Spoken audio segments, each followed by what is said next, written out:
Hello guys, आप सभी का स्वागत है आपके YouTube channel flying shot and zone में। तो आज हम बात करेंगे एनजीटी में जो वैकेंसीज़ निकली थी उनके रिटन टेस्ट की, उनके स्किल टेस्ट की, और क्या वाकई में रिटन टेस्ट कराया जाएगा या सिर्फ इंटरव्यू या स्किल टेस्ट होंगे जिनमें स्किल टेस्ट है या स्क्रीनिंग टेस्ट होगा। इसके साथ साथ क्या वाकई में आपका जो फॉर्म है वो फ्री है। आज हम डिटेल में इन सभी पर बात करेंगे। तो चलिए, सबसे पहले मैं इस एडवर्टीज़मेंट को देखता हूँ जो लगभग अधूरा सा है। क्यों मैं ऐसा कह रहा हूँ? क्योंकि इसमें जो डिटेल्ड सिलेक्शन प्रोसेस है उसका भी कोई ज़िक्र नहीं है। यानी कि आपका जब भी एडमिट कार्ड इश्यू होगा या आसपास जब भी कमीशन इसका रिक्रूटमेंट रूल बनाएगी उसके बाद ही आपको पता चल पाएगा कि इसके सिलेबस में क्या क्या ऐड किया गया है, पहली चीज़। दूसरी चीज़ ये कि जो आपका फॉर्म है वो फ्री नहीं है। ठीक है, मैं ऐसा क्यों कह रहा हूँ मैं आगे चल के आपको बताऊँगा इसी एडवर्टीज़मेंट में, क्योंकि एक छोटा सा लाइन है। आई थिंक मुझे लगता है बहुत से लोगों ने उस लाइन को मिस भी किया होगा और डिटेल में उसे नहीं भी पढ़ा होगा। तीसरी चीज़ मैं ये बताऊंगा कि आपको अप्लाई कैसे करना है। वैसे ऑलरेडी मैं पहली वीडियो में आपको बता चुका हूं कि आपको अप्लाई कैसे करना है, बट अभी भी बहुत से डाउट्स हैं कि क्या मेल करनी है, क्या स्पीड पोस्ट करना है, या फिर दोनों ही हमें करना है। तो चलिए, सबसे पहले मैं आपको बता दूं कि स्टेनोग्राफ़र की जो पोस्ट है उसमें दो प्रोसेस होते हैं जनरली हर एग्ज़ाम्स में। पहला रिटन और उसके बाद स्किल टेस्ट। ऐसा इसलिए किया जाता है ताकि रिटन टेस्ट में जो सिलेक्शन है बच्चों का वो थोड़ा शॉर्ट आउट किया जाए। यानी कि कैंडिडेट्स जो अप्लाई किए थे, जिन लोगों ने एप्लीकेशंस को, वो बल्क होते हैं और उनको थोड़ा सा शॉर्ट्स किया जाता है, यानी कि उनको फ़िल्टर किया जाता है एग्ज़ामिनेशन के बेसिस पर। उसके बाद स्किल टेस्ट के लिए बुलाया जाता है 10, 20 या 5 के रेशियो में, जैसा भी कमीशन डिसाइड करती है। बट इस एप्लीकेशन में कितने फॉर्म अप्लाई होंगे और कितने नहीं होंगे ये आने वाला टाइम बताएगा। और ये डेफिनेटली है कि अगर 1 लाख या 1 लाख से ज़्यादा होते हैं, जैसा कि उम्मीद है हो भी जाएंगे, क्योंकि आज के जो सिनेरियो है जॉब के रिगार्डिंग लोगों का वो बहुत बढ़ गया है और कंपटीशन भी बहुत हाई है।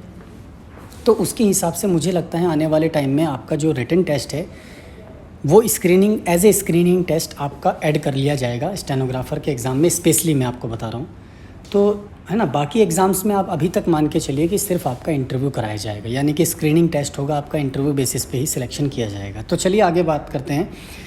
देखिए गाइस, इसमें साफ साफ यहाँ पर एक लाइन अपडेटेड है। ठीक है, मैं आपको बताना चाहता हूँ, जब आप जनरल इंस्ट्रक्शंस पे जाएंगे और जनरल इंस्ट्रक्शंस के आप पॉइंट नंबर आपका जो है जी, पॉइंट नंबर 11 पे आएंगे। ठीक है, तो देखिए एकदम साफ साफ है इसमें कि आपके पास जो एजुकेशनल क्वालिफ़िकेशन है, मिनिमम एजुकेशनल क्वालिफ़िकेशन है, वो आपके पास होना चाहिए। अगर आपके पास वो नहीं होता है तो आपको screening test slash skill test slash interaction, इन तीनों का ही मतलब आप लगभग मान लीजिए इंटरव्यू। ठीक है, शॉर्ट हैंड जो होती है वो स्किल टेस्ट है, यानी कि आपका शॉर्ट हैंड स्किल टेस्ट कराया जाएगा। बाकी जो एग्ज़ाम्स हैं उनमें आपका स्क्रीनिंग टेस्ट यानी कि इंटरव्यू या इंटरेक्शंस आपका होगा। ठीक है, यहाँ पर रिटन टेस्ट का कहीं भी जिक्र नहीं है। एक मेरे को किसी ने मैसेज भी किया था कि सर रिटन का कहीं भी मेंशन नहीं है रिटन, तो वो बिल्कुल सही था। रिटन बिल्कुल भी मेंशन नहीं है, तो इसका मतलब आपका सिर्फ डायरेक्ट स्किल टेस्ट होगा। ठीक है, दूसरी चीज़ क्या है, जो एप्लीकेंट्स हो, जो एप्लीकेशंस होंगे वो भी आपके शॉर्टलिस्ट किए जाएंगे। ठीक है, और वो जो शॉर्टलिस्ट है वो कॉम्पिटेंट अथॉरिटी करेगी क्राइटेरिया बेसिस पर। ठीक है, क्राइटेरिया बेसिस पर, यानी कि जो हायर क्वालिफ़िकेशन है, हायर एक्सपीरियंस है, ठीक है, और मोटर मैकेनिक्स की अगर नॉलेज है, जो मोटर मैकेनिक्स से रिलेटेड अगर किसी पोस्ट में अप्लाई करते हैं तो उनको वेटेज दी जाएगी। आई थिंक आप समझ गए होंगे मैं क्या कहना चाह रहा हूँ। यानी कि इन्होंने क्या है, अब आप जो एप्लीकेशंस अप्लाई करेंगे उनके बेसिस पे भी शॉर्टलिस्ट किए जाएंगे क्वालिफ़िकेशन बेसिस पर, जो कमीशन डिसाइड करेगी कि हमें कितने लोगों को इंटरव्यू स्किल टेस्ट के लिए बुलाना है।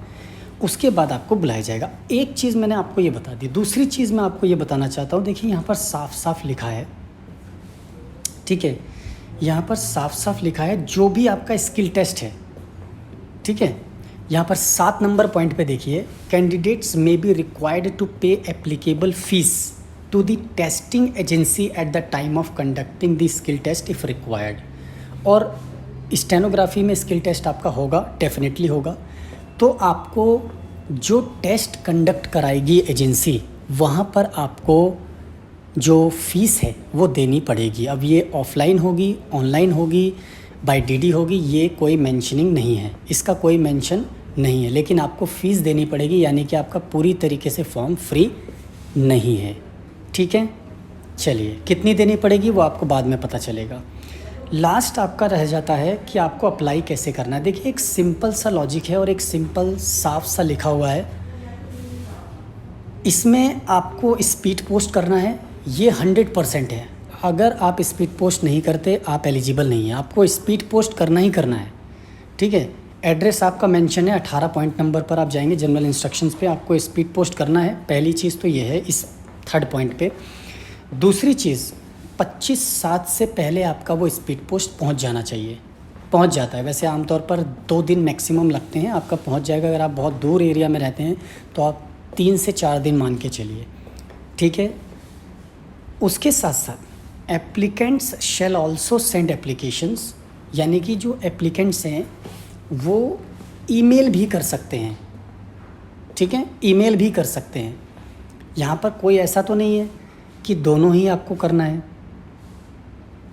ठीक है, यहाँ पर कोई मेंशन नहीं है, लेकिन आप ईमेल भी कर सकते हैं। तो मेरा सजेशन ये रहेगा कि आप ऑफलाइन यानी कि speed post as well as email दोनों आप कर लीजिए।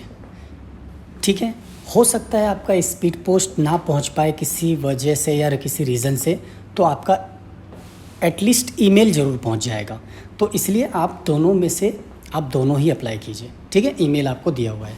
सो गाइज़, अगर ये इन्फॉर्मेशन, ये वीडियो अच्छी लगी हो, लाइक और शेयर ज़रूर कर देना। अगर आप चैनल पे नए हैं तो चैनल को सब्सक्राइब करना ना भूलें। Thank you so much.